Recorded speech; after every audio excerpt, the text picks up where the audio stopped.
Uma vez na temporada, o Ceará saiu derrotado de campo. Dessa vez para o Bahia, 3-2 na Fonte Nova, em jogo atrasado da quarta rodada da Copa do Nordeste. Jogo interessante para a gente fazer algumas observações. Afinal de contas, segunda-feira, o Alvinegro estreia do principal objetivo do ano, a Série A do Campeonato Brasileiro, encara o Bragantino lá em Bragança Paulista. Então, o que de bom, o que de ruim a gente pode tirar desse Bahia 3, Ceará 2 pelo Nordestão? É sobre isso que a gente vai falar agora nesse vídeo. Antes de qualquer coisa, meu nome é Caio Costa, muito obrigado por você estar aqui no canal do Caio Costa. Se você não está inscrito, por favor, se inscreva. A gente está caminhando para chegar na marca de 15 mil inscritos por aqui. Então seja muito bem-vindo, ative as notificações, deixa o like que a gente está falando muito sobre futebol por aqui. Me segue também nas redes sociais, tá? @Caio C. Costa, você me encontra tanto no Instagram quanto no Twitter, para a gente trocar essa ideia também pelas redes sociais. Vamos lá, né? Era um jogo que começou festivo, né? Uma cena até nostálgica de anos 90, né? A gente, muito tempo ninguém via, das trocas de faixas, o Bahia campeão baiano, o Ceará campeão cearense, bicampeão cearense, e dentro de campo um primeiro tempo em que o Bahia, com um time reserva, contra um Ceará, com algumas modificações, Pedro Raul fora, um time que trouxe Rômulo para jogar do lado esquerdo e não Fernandinho. Então, algumas mudanças pontuais no caso do Ceará, a ausência do Matheus Bahia também pelo lado esquerdo, já que o lateral pertence ao tricolor baiano e não poderia atuar. E aí é um dos pontos que nós vamos analisar em relação ao jogo. Taticamente falando, no primeiro tempo meio engessado, o Bahia fazendo aquela ideia que o Rogério Ceni adora, de fazer uma saída de 3 jogadores, no caso o Gilberto, lateral direito, junto com o Rezende, com o David Duarte, espetava jogadores do lado, não necessariamente pontas de origem. O Eric jogou muito aberto em determinados momentos da partida, jogando mais às vezes pelo lado direito, fazendo a movimentação por aquele lado. E aí o que se viu era um Ceará muito pragmático, segurando muita onda diante de um Bahia sem muita inspiração para abrir espaço, até que essa inspiração veio do Cauli. Aqui um parênteses, né? O tamanho do elenco do Bahia. Cauli, há 2 temporadas, era objeto de desejo de um Palmeiras, hoje é reserva do Bahia, e o Bahia faz 1-0. Primeira coisa a ser observada pelo Ceará. Nesse nível de atuação, mesmo o Bahia não estando no time principal, e eu sei que o Ceará vinha aquela coisa de ter vindo de um título importante como foi do Campeonato Cearense, de 2 jogos e um grau de concentração muito grande, mas não dá para um time com 4 jogadores dentro da pequena área e ninguém acompanhar o centroavante que veio de frente para fazer o gol. A verdade é que ali por volta dos 35 do segundo tempo o Ceará meio que se corrigiu, começou a encontrar espaços, Galeano teve chance, Rômulo teve 2 boas finalizações, uma delas de dentro da área, outra de fora da área. Primeiro tempo o Ceará poderia ter empatado. Aí é que vem aquela coisa que eu repito, a concentração e posicionamento. Eu imagino o Léo Condé no intervalo, você vai fazer isso, eu preciso empatar o jogo daquele jeito, tudo. Uma batida de centro não dá, é inadmissível um jogador receber tão livre como o Eric recebe do lado direito do ataque do Bahia, lado esquerdo da defesa do Ceará. Aliás, o lado esquerdo da defesa do Ceará foi o calcanhar de Aquiles. Todos os gols do Bahia surgiram daquele lado.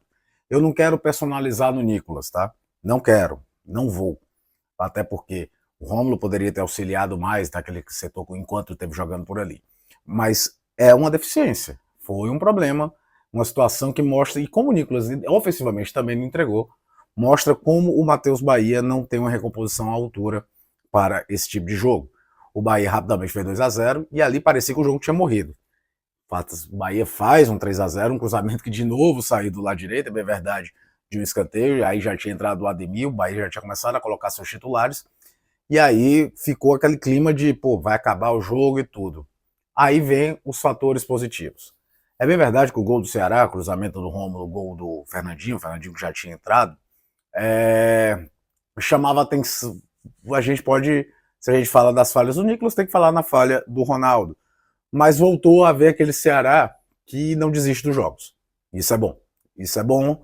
É um time que normalmente se recusa a perder, é um time que, inclusive, nos seus piores momentos, ainda na Série B, ou seja, que não era nem esse time especificamente, mas a ideia de formatação de elenco parecida, se recusava a perder, e aí a gente vê o Ceará buscar um 3-2, já com mudanças também pontuais ali, o Rômulo jogando na faixa mais central, um Ceará crescendo na partida, e o Galeano mostrando que apesar de ter 1,71 m, é um excelente cabeceador, fazendo o gol do 3-2. A partir dali, o Bahia que já tinha Caio Alexandre, já tinha Everton Ribeiro, já tinha Eric Puga, já era um time bem mais parecido com o time titular. O jogo ficou mais lá e cá, mas com o Ceará tendo mais presença ofensiva. Isso também é uma questão interessante a se pontuar, vislumbrando o que vem pela frente. E aí, vislumbrando pela frente, é que a gente tem que analisar algumas individualidades. Eu sigo me preocupando com a dupla de zaga titular do Ceará, pensando em Série A. Tá? Os embates físicos contra times mais fortes me preocupam. Acho que os times têm um sistema defensivo interessante quando está todo mundo conectado. Nicolas hoje não aproveitou a chance. Quero ver mais vezes o Romulo jogando de meia. Eu sei que hoje o dono da posição é o Mugni, mas gostaria de vê-lo mais vezes. E um jogador em especial precisa voltar a ser mais regular, no caso é o Ailon. De novo o Galeano foi mais efetivo, de novo o Galeano mostrou mais poder de finalização. E num time que o centroavante é o Pedro Raul e o Ailon está jogando aberto, o crescimento do Galeano pode significar o Ailon perder a posição. Outra coisa interessante é a volta do Rafael Ramos durante o jogo, dando mais uma opção para aquele lado. São observações interessantes, enfrentando um adversário de nível mesmo, sendo ser o seu time 100% principal, que o Ceará tira para esse jogo, já pensando na Série A. Não é hora de tratar como se fosse um desastre. Eu vi muita gente falando, olha o choque de realidade. Eu acho que as circunstâncias do jogo acabaram deixando aquele placar de 3-0 e principalmente o desencaixe defensivo do lado esquerdo da defesa alvinegra. Já estava ali na hora do 3-0 nas redes sociais, o mundo caindo em cima disso. O poder de reação mostra que o time não desiste. Isso é bom. Isso é muito bom. Mas talvez fosse necessário ter esse tipo de embate para tirar mais algumas observações antes do jogo contra o Bragantino. Repito, duas delas ficam muito claras. Matheus Bahia não tem concorrência do lado esquerdo, o Nicolas não acompanha, e o Ailon pode, provavelmente, aos poucos, se não retomar o nível de atuação, perder a posição para o Galeano.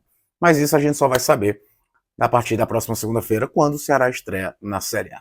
De novo, queria agradecer a cada um de vocês que estão inscritos por aqui. Se você não está inscrito, por favor, se inscreva, seja muito bem-vindo. Vamos falar sobre futebol.